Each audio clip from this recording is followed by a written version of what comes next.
laiks šādam īpašam notikumam, jeb izlozei. Un šodien ir noslēguma izloze, un šajā izlozē varēja piedalīties visi, kuri laika posmā no 1. novembra līdz 12. decembrim.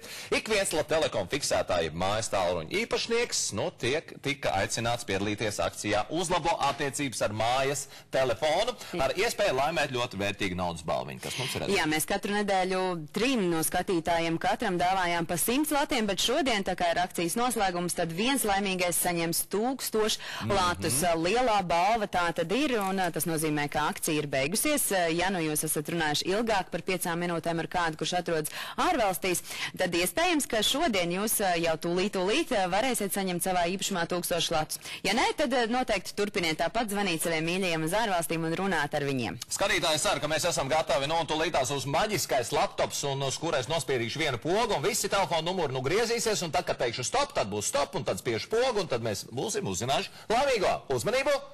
Aiziet! Visi telefonu numuriņi griežās. Un tā 1000 lati, un nedaudz uzgaidīsim, Elīna, vēl nedaudz uzgaidīsim, lai nu saglabājas intriga vēl kādu sekundi. Vēl kādu sekundi, 5, 4, 3 un 2, 1, un stop! Un telefona numeriņš sākās 671 820, un pēdējie 2 cipari ir aizklāti. Mēģināsim sazvanīt arī telefona numura īpašnieku.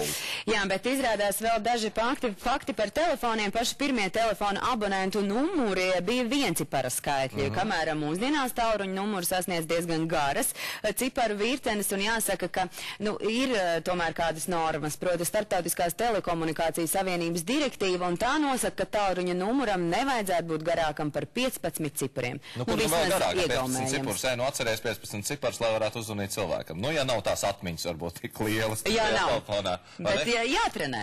Ir jātrenē, bet mēs esam sazvanījuši laimīgo īpašnieku. Labvakar! Halo, labvakar! Jā, labvakar. Kā jūs sauc, lūdzu?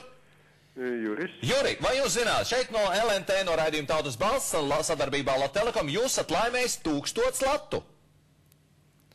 Jā, jūs esat runājis vairāk kā 5 minūtes ar kādu citu valsti ar Latelekom starpniecību. Tā bija?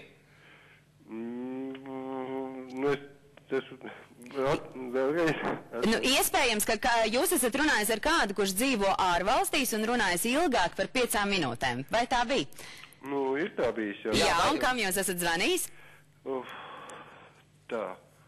Daudziem, jā, izklausās. Varbūt var arī neatklāt, ja jūs negribat atklāt, ka jūs zvanījāt varbūt kādai skaistai sievietei, piemēram, uz Angliju. Mums arī tāds variants ir bijis. To nevajadzēja tagad tā teikt. Nē, es pieminēju to variantu, kāds mums ir vienreiz bijis, jā. Varbūt jūs esat zvanījis kādam citam, kādam draugam, vienkārši tā, jā? Jā. Paldies, liels, Juri. Juri, katrā ziņā priecīgs notikums, 1000 lati ir jūsējie. Apsveicam jūs ar to. Jā, bet lielā naudas balva ir laimēta, un pēc maza brīža jums pašiem būs iespēja piedalīties arī mūsu telefonu konkursā, un varēsiet iepazīties ar mazo Paulu, kura pagājušajā gadā pati sajūta un saņēma eņģeļu palīdzību un pieskārienus.